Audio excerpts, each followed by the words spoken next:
Баршаңызға қайырлы күн. Бүгін грек жаңғағы қосылған өте дәмді, нәзік болып шығатын пирог дайындайтын боламыз.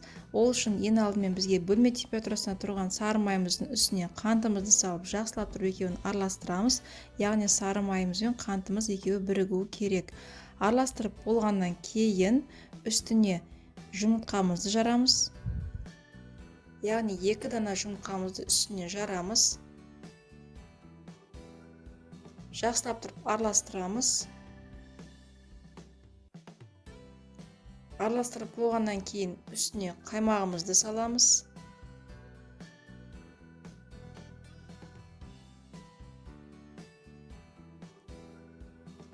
Массамызды жақсылап тағы да араластырамыз. Араластырып болғаннан кейін 1 шай қасық разрыхлителімізді салып, тағы да массамызды араластырамыз. Барлығын араластырып болғаннан кейін үстіне ұнымызды салып, тағы да араластырамыз. Қамырымыз дайын, енді салмасына кірісеміз.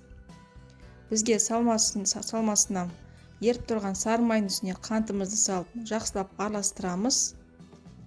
Қантымыз бен май бірігу керек. Содан кейін үстіне алдын ала туралған грек жаңғағымызды салып, барлығын жақсылап араластырамыз. Салмамыз дайын. Енді противнімізге қамырымыздың жартысын құямыз. Лопатканың көмегімен осылай жайып шығамыз, біркелкі етіп.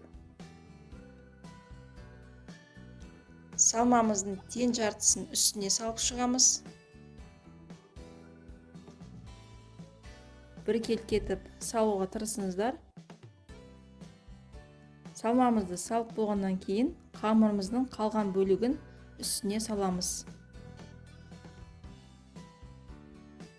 Біркелкі етіп үстіне жауып шығамыз.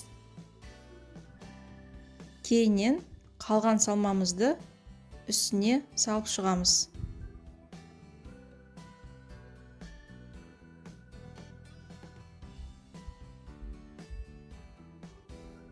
Біркелкі етіп салып болғаннан кейін қызып тұрған пеште 180 градуста 30-40 минуттай пісіріп аласыздар қызарғанша. Міне пирогымыз дайын. Егер де сіздер грек жаңғағын жақсы көрсеңіздер, міндетті түрде осы рецепт бойынша осы пирогты дайындап көріңіздер. Еш өкінбейсіздер, қамыры өте нәзік, жұмсақ болып шығады. Астарыңыз дәмді болсын. Екінші дайындайтын пирогымыз соңғы кездері хит болып жүрген морковный пирог с крем-чиз дайындаймыз. Видеоны бастамас бұрын арнама тіркеліп, лайк басуды ұмытпаңыздар. Ең алдымен құрал-жабдықтарымызды дайындап аламыз. Оның үстіне корицаны, разрыхлительді салып, барлығын жақсылап араластырамыз. Кейіннен таза ыдысымызға 2 дана жұмыртқамызды жарып, үстіне қантымызды салып, жақсылап миксерлейміз. Яғни массамыз 2 есе ұлғайып, ағаруы керек.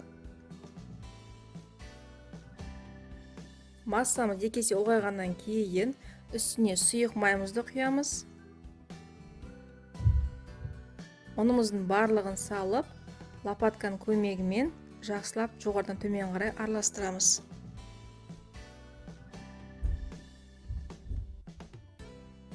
Араластырып болғаннан кейін ұсақ үкіштен өткізілген сәбізімізді саламыз. Міндетті түрде ұсақ үкіш болу керек. Барлығын жақсылап араластырамыз. Араластырып болғаннан кейін ұсақтап тұрылған грек жаңғағын саламыз. Тағы да жақсылап араластырамыз. Қамырымыз дайын. Енді салмасына кірісеміз. Ол үшін бізге творожный сырдың үстіне қантты, 1 дана жұмыртқаны, 1 ас қасық кукуруз крахмалын және 1 ас қасық қаймақты салып, жақсылап миксерлейміз. Миксерлеп болғаннан кейін менде мұнда 24 диаметрлік противень, соған қамырымыздың тең жартысын салып, жақсылап жайып шығамыз. Шетін барлығын жайып шығамыз. Енді жайып болғаннан кейін салмамыздың барлығын үстіне саламыз. Салмамыз біркелкі болу үшін Қасықтың көмегімен жан-жаққа қарай жаямыз.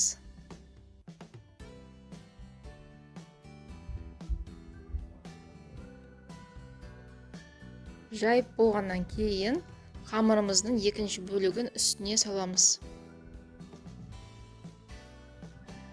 Салып болғаннан кейін қызып тұрған пеште 170 градуста 30-40 минуттай пісіріп аласыздар. Міне дайын. Енді сіздерге кесіп көрсетейін. Пирогты кеспес бұрын суытуды ұмытпаңыздар. Сондай-ақ достар, егер де сіздер менің арнама тіркелмеген болсаңыздар, арнама тіркеліп, қоңыраушаны басып қойыңыздар. Сол кезде арнамда жаңа шыққан видеоларды сіздер ең бірінші болып көретін боласыздар.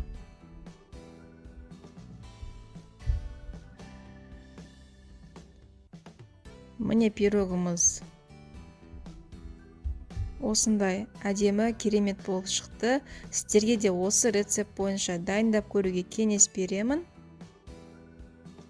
Астарыңыз дәмді болсын.